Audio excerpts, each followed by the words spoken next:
Hello, Duffys Tavern, where the elite meet to eat. Archie the manager speaking. Duffy ain't here. Hello, Duffy.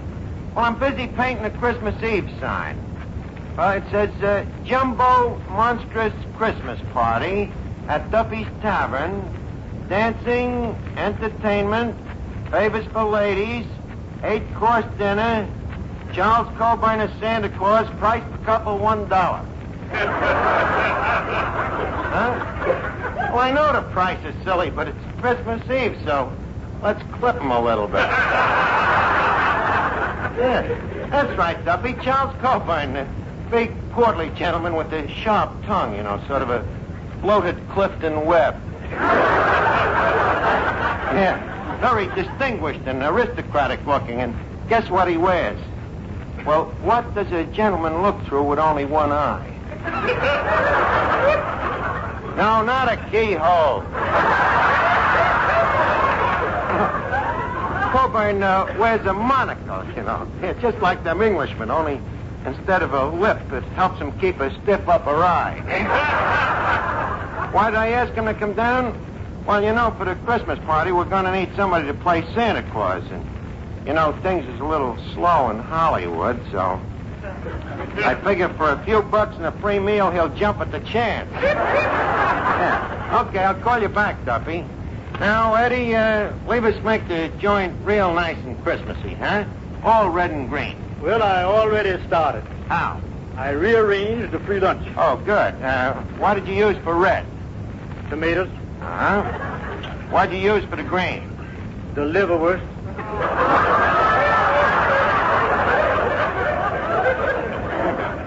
That's such a deep green. How come you didn't use the lettuce? Well, that's purple. I'm saving that for Easter. Well, when you get finished, I think I have another cute little Yuletide touch, Eddie. You know them reminders we send to our delinquent accounts, the ones where we say, pay off in 10 days, you swindling skunk, or we'll throw you in the clink? Yeah. Get this. With each letter, I'm enclosing a sprig of holly. Now, let's see. Oh, yeah. Oh, Eddie, hand me a cake of soap, huh? Soap? Yeah, soap. You got a new girl? No. Well, then what do you want with soap? Well, I want to write a poem on the mirror. Me annual Christmas poem. Oh, you got a new one. Yep, and this one is terrific, Eddie. In the past, I have always used iambic pentameter. But this year, I felt more in a trochee mood. And it came out much better. What's a trochee? You use more colons. Would you like to hear the poem, Eddie? Have I got any choice? No. Yes.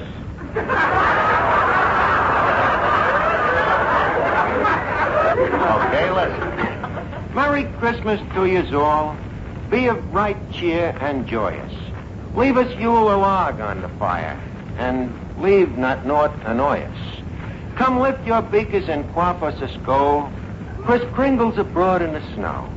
I quaff, lads, and laugh, lads. Ha ha, hee hee, ho ho.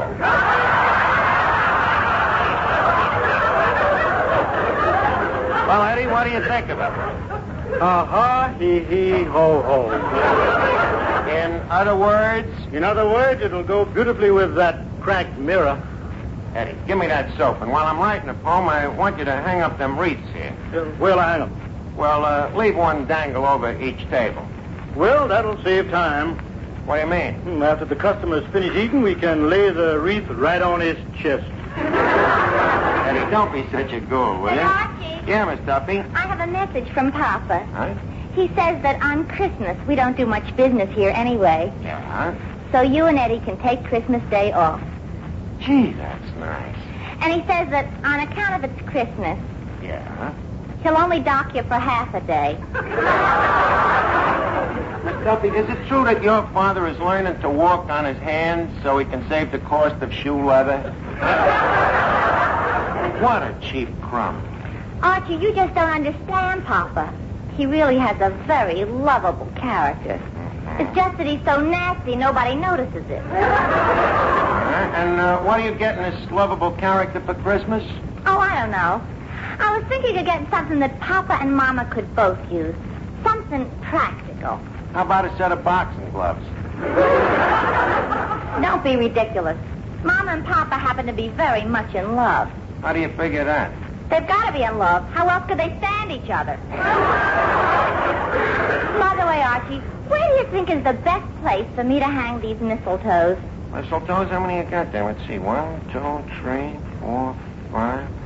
Duffy, why are you hanging 7 mistletoes? Out of respect to our guest tonight. Charlie Coburn? Yeah. I figure he isn't as young as he used to be. So wherever I'm standing, he won't have to run too far to get to me.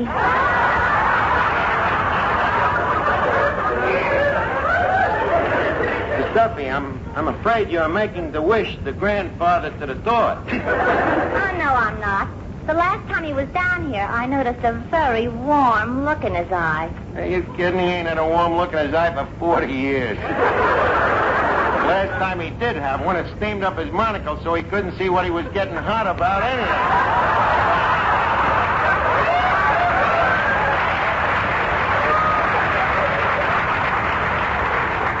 And how come you're making passes at Coburn?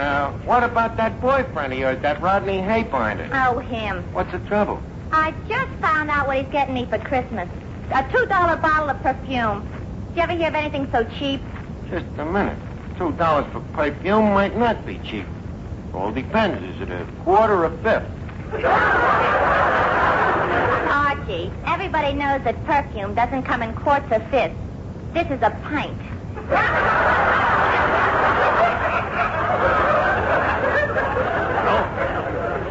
$2 a pint, it ought to be at least 80 proof. What did you expect? Well, I thought he'd at least get me a fur coat or maybe an alligator bag. Alligator bag? What would you do with it? You ain't got an alligator. Well, thank goodness I ain't got no problems about Christmas. I'm giving all me dames the same present. What? A nice, practical gift, and yet very attractive. What is it? My picture. I was going past this snapshot parlor the other day, and I had 6 lovely portraits made. Here, take a look. Seems a shame to waste these pictures on Christmas. They're such a natural for Halloween. Hello, Arch. Oh, hiya, Finnegan. Well, it looks like it's Christmas again, huh? It is? Yeah. Seems like only last year. Hey, Arch, guess who's here with me tonight? Oh, Me brother Wilfred. Wilfred. Is that the tall, fat, ugly one? No, that's me mother. Wilfred's me kid brother. You know, the black sheep of the family. The black sheep? Yeah, the one with the brains. Oh, that one. Oh, yeah. Yeah, the one with the high Q. The what? The high Q.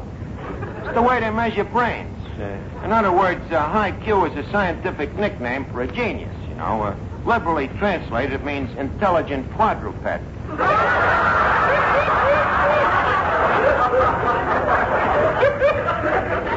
Yeah, huh? What a bum break. You know, the rest of our family are just average, normal people like me. And poor Wilfred has to be a genius. Well, you gotta take the bitter with the sweet, Finnegan. When did you first find out about it? Well, the first time we realized he was abnormal was when we seen him reading the newspaper without moving his lips.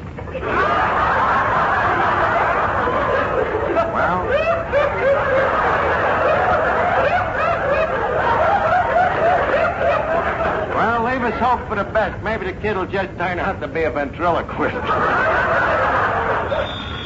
Excuse me. Hello? Hello, Duffy. Huh? You just sent me a package, but I shouldn't open till Christmas? It's a present? Wait a minute. Are you sure this is Duffy? Well, Duffy, I'm positively whelmed over. Thanks a lot. By the way, I'm putting my present in the mail for you today, too. Yeah, it's nice to know that we feel this way about each other at Christmas time. You know, that one backwashes the other. Yeah, well, thanks a lot, Duffy. Let me see. Eddie, what can I get Duffy for Christmas? Wait a minute. Hey, Roper. I got it. I'll send him one of me portraits. I didn't think you hated him that much.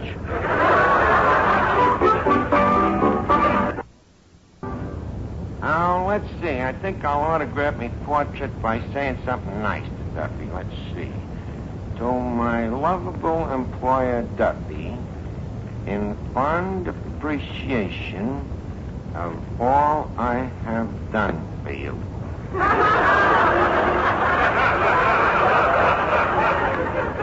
Signed, Archie. Wonder what he's giving me, Eddie.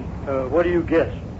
Oh, I don't know. Maybe some silk shirts, or nice striped bathrobe, or polo outfit. No, he knows I don't play polo. That would also eliminate the bathrobe.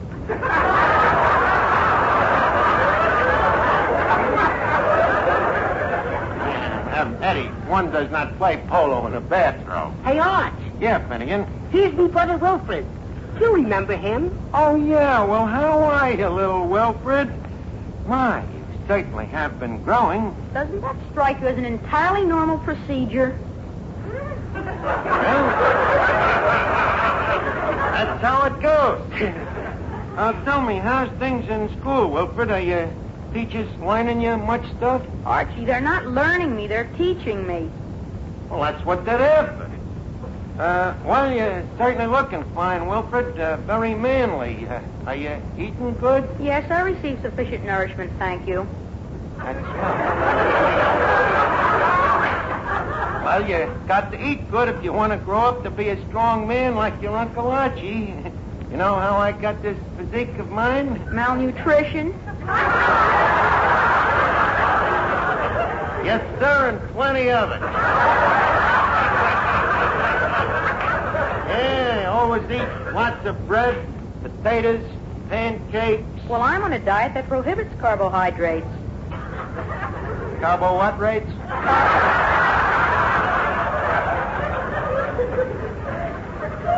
Carbohydrates. Oh, them. Yeah, tell me, what's them things again? Starches, of course. Oh, yeah, it was right on the tip of my tongue. Yeah. What about them? My physician doesn't permit me to have starches. Well, that's right, Wilfred. Starches ain't good for you. They make your stomach stiff. Tell you what, why don't you go over and nibble yourself some of the free lunch, huh? The free lunch? Yeah. Very well. Morituri te salutamus. What does that mean? We who are about to die salute you. A wisecracking dead languages yet. Finnegan. Yeah, Rod. Finnegan, get this Greek Milton Boyle away from me before I knock his block off. Moratorium salami Thomas. Come, Archie. Huh? Ain't that Charles Coburn coming in? Oh, yeah, that's Charlie. And look at him, Eddie. What a perfect Santa Claus he'll make, huh? That ruddy complexion, that roly-poly figure, that plump bay winner. The perfect Santa Claus, except for one thing. For what? That sack in the back is a little too low slung. Well, greetings, Mr. Coburn.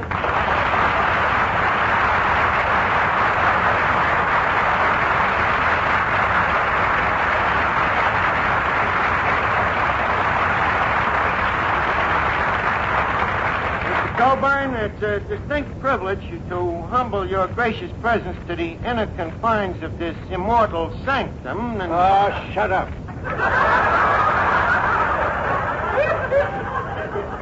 Well, Where's Duffy? he's home. He's smart. This guy's gonna make a lovable Santa Claus. Mr. Coburn, you're acting kind of strange. Ain't you glad to be here at the tavern? Well, yes, I am. Thank you. At my age, I'm glad to be anywhere.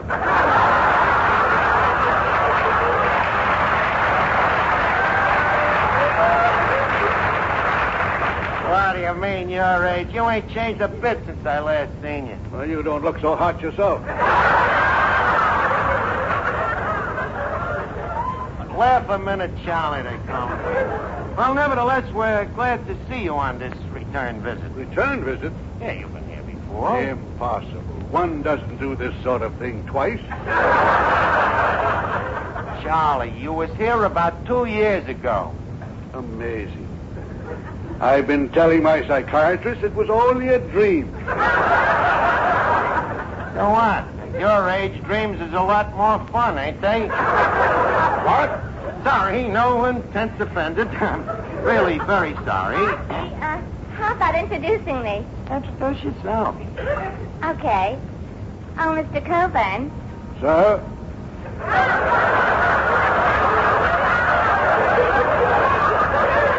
I am Miss Duffy. You have my deepest sympathy.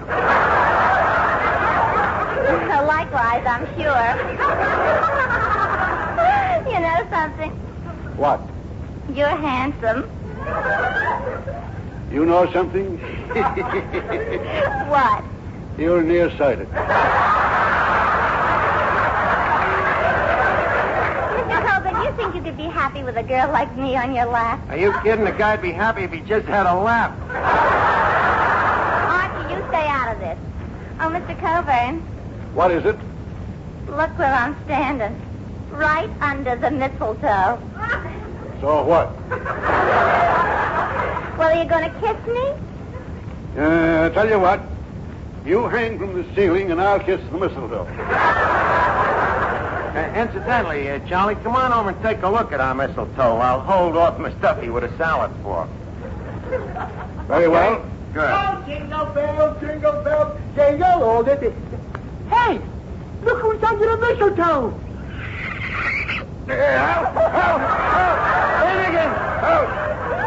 Finnegan, you just kissed Charlie Coburn, and without an introduction. Sorry, Arch, I guess I've gone Hollywood. Charlie, maybe you should have settled for Miss Duffy. Well, yes, at least she didn't have a cigar in her mouth. That can be arranged. Get out of here, the both of you. Imagine kissing Charlie Coburn, Finnegan. Yeah, I guess I'll hate myself in the morning. Well, Archie, don't think this hasn't been peculiar, but... Look, Charlie, don't go yet. Tell me, what are you doing Christmas Eve? Christmas Eve? Yeah. Well, we have an old custom in our family, Archie. I always take Grandma to the fights. Oh, that's very sweet, but this time, why don't you let the dame go stay? Now, here's what I had in mind. We need a Santa Claus for our Christmas party, and I was thinking if we got some whiskers for you that, maybe... No, wait a minute. Me spend my Christmas in this rodance rotisserie?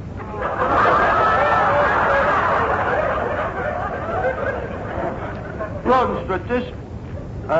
you won't do it, huh? Absolutely not. You won't, huh? Oh, Miss Duffy, Finnegan, mistletoe time. Oh, good. Don't move, Mr. Coburn. Oh, jingle bells, jingle not bells. that again. Okay, then. Look, Charlie, you're dead. The joint is loaded with mistletoe, and you ain't got a chance unless I protect you. So what do you say? Will you or will you not be Santa Claus? Ho, ho, ho. On, dancer, on, prancer. On, dunder and...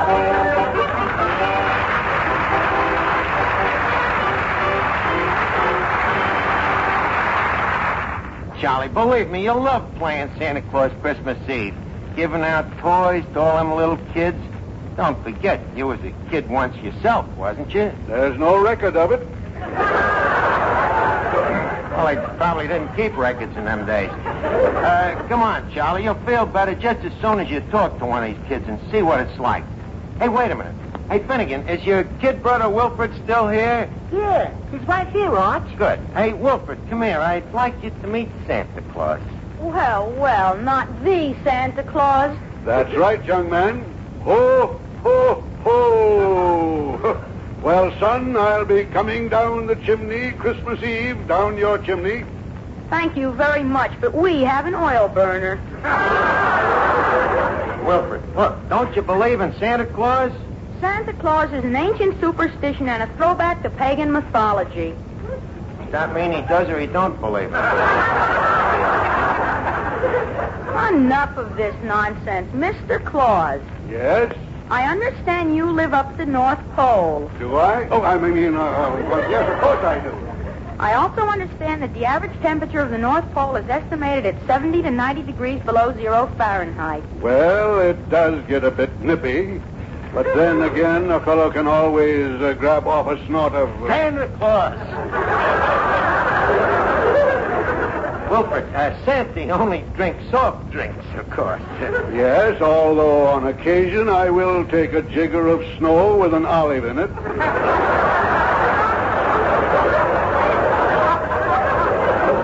So, be sure that you're a good boy now, Wilfred, because on Christmas Eve, Santa calls on every good boy and girl. How does he know where they live? I thought that question had popped up. Santa Claus keeps their numbers in a little red book. Don't you, Santa? Yes, sir. Yes, sirree. And some mighty fine numbers in that little red book.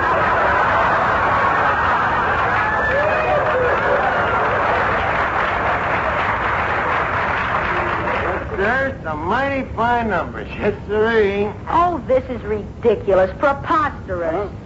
Wilfred, you mean you don't believe in Santa Claus? Archie, please. It's an amusing legend, but this road company, Edwin Gwen, plays him so badly. Now, you little grumpy, you... Oh, please, Santa Claus, please, leave go of the little boy's throat. Then get me out of here. Well, look, Charlie, I'm sorry it turned out like this, but you can't let us down. You promised you'd be here on Christmas Eve. Don't worry, Archie. I'll be here on Christmas Eve. Playing Playing Santa Santa Claus. Yes, playing Good. Santa Claus. With a nice big bag over my back. And you know what I hope to have in that bag? What? Wilfred. Good night.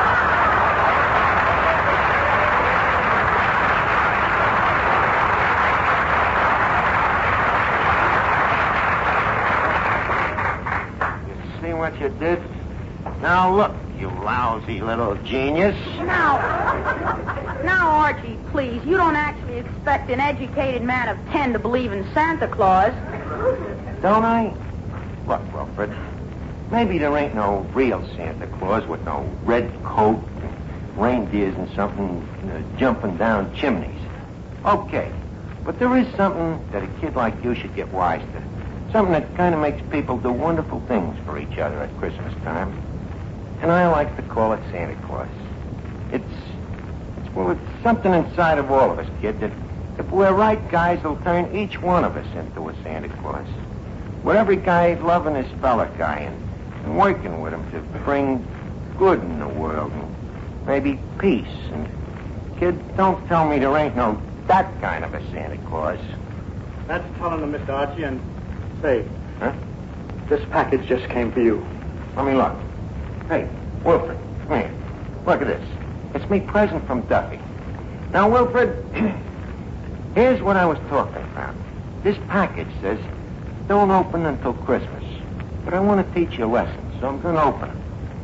Now, you see, here's a guy named Duffy. He's mean, and he's stingy, and he's cheap.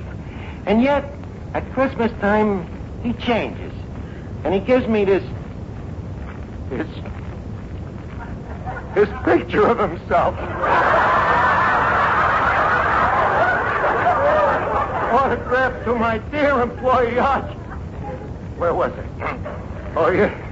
So you see, Wilfred, maybe there ain't no real Santa Claus with no red coat jumping down chimneys. But I believe that...